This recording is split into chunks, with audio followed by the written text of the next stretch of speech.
No dia 3 de março, agora de 2023, semana passada, a gente recebeu uma comunicação da Ordem dos Advogados aqui de Lisboa, né, do Conselho aqui de Lisboa, sobre uma mudança de regras. Essa mudança já começaria a entrar em vigor no mesmo dia, e passaria a não ser mais permitido que os advogados brasileiros que quisessem se inscrever aqui na Ordem de Portugal, especificamente no Conselho de Lisboa, pudessem ser inscritos mediante procuração. Então, por essa nova regra, esses advogados brasileiros deveriam vir presencialmente aqui em Lisboa para fazer a inscrição. Obviamente, né, que nós que somos advogados aqui em Portugal e que atuamos prestando esse serviço, que é um serviço totalmente legal de se prestar e ético de se prestar, a gente entrou em contato com a ordem, né, reivindicando, né, porque a gente tinha contratos em andamento e simplesmente a decisão veio de um dia para o outro. Então, na segunda ou na terça-feira da semana seguinte, que é nessa semana que eu estou falando aqui com vocês, a ordem voltou atrás e falou que temporariamente volta a receber os processos mediante procuração.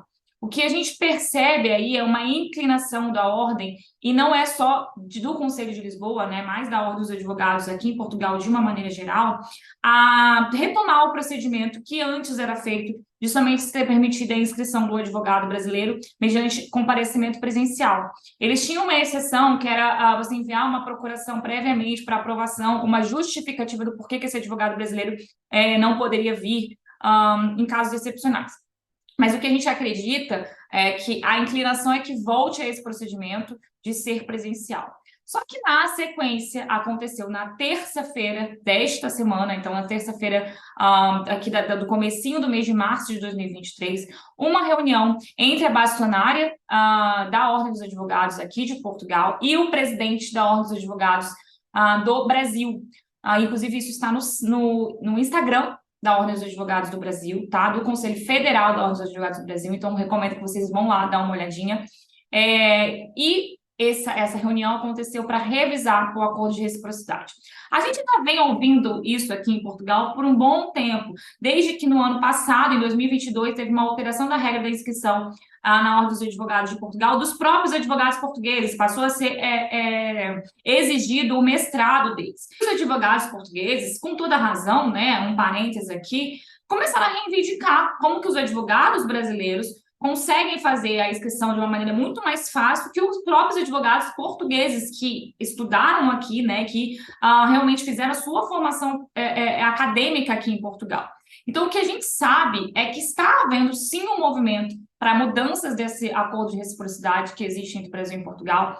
Se você não sabe quais são os critérios do acordo de reciprocidade hoje, eu tenho vários vídeos aqui no canal sobre o assunto, tá? Aqui eu não vim trazer realmente os critérios, porque eu realmente já falei sobre isso, e as regras hoje, em março de 2023, permanecem as mesmas, então podem acessar meus vídeos antigos. Só que o que vem acontecendo é essa corrente aí para talvez alterar esse acordo, não sabemos se para finalizar ou se alterar os termos do acordo. O que esse vídeo tem a intenção é de alertar você, colega advogado brasileiro, que eventualmente esteja no seu planejamento realizar a inscrição na Ordem dos Advogados de Portugal. Lembrando que a inscrição na Ordem dos Advogados de Portugal muitas vezes é uma porta de entrada para outros países da Europa. Eu tenho muitos clientes, por exemplo, que fazem inscrição na Ordem aqui de Portugal para atuar na Espanha, para atuar na Itália, para atuar no Reino Unido. Então, realmente é uma porta de entrada muito importante. Hoje, o nosso procedimento, tendo em vista o acordo de reciprocidade que existe entre as ordens do Brasil e de Portugal, ele é muito simplificado. É um procedimento que é meramente burocrático de apresentação de documento, desde que esse advogado esteja, né, com a inscrição ativa no Brasil. Então, eu quero deixar esse alerta para quem esteja no planejamento, porque a gente não sabe o dia de amanhã. Da mesma forma que foi alterada aqui na semana passada em Lisboa, sem nenhuma comunicação prévia, a gente não sabe o que realmente pode acontecer. E eu sempre informo, né, para os meus clientes sobre a possibilidade de você realizar o processo de inscrição e, na sequência, solicitar a suspensão. Então, você termina o processo de inscrição, se foi deferido o processo, você já manda um e-mail solicitando a suspensão dessa cédula profissional. E durante a suspensão, você não é obrigado a pagamento de nada, absolutamente nada. E depois, quando você quiser reativar essa cédula profissional aqui em Portugal, é só mandar um e-mail de novo para o Departamento Administrativo do Conselho Geral aqui, pagar o valor de 75 euros e a ordem é reativada. O procedimento, tanto para suspensão, tanto para reativação, é muito, muito simples. Não precisa nem vir em Portugal, é tudo feito por e-mail. Então fica aí essa orientação para quem esteja no planejamento, né? Para quem faça sentido no seu plano de carreira a inscrição aqui em Portugal, seja para atuar aqui em Portugal ou para atuar, né, em outros países da Europa. Então esse vídeo é mais para alertar os colegas advogados, que eu sei que é boa parte aqui dos meus inscritos no canal. E sobre o meu Instagram, muita gente veio perguntar se meu Instagram mudou. Já tem tempo, tá? Isso já tá lá na descrição do nosso canal, mas vou deixar aqui. O Instagram é Rafaela Barbosa com 3 S, para quem aí esteja procurando. Isso tudo que eu tô falando aqui, eu já falei a semana inteira no Instagram. Então é sempre legal me seguir, porque as notícias no Instagram são mais rápidas, né? E aqui eu preciso realmente tirar um tempo, me preparar para produzir o vídeo. Então, até o próximo vídeo.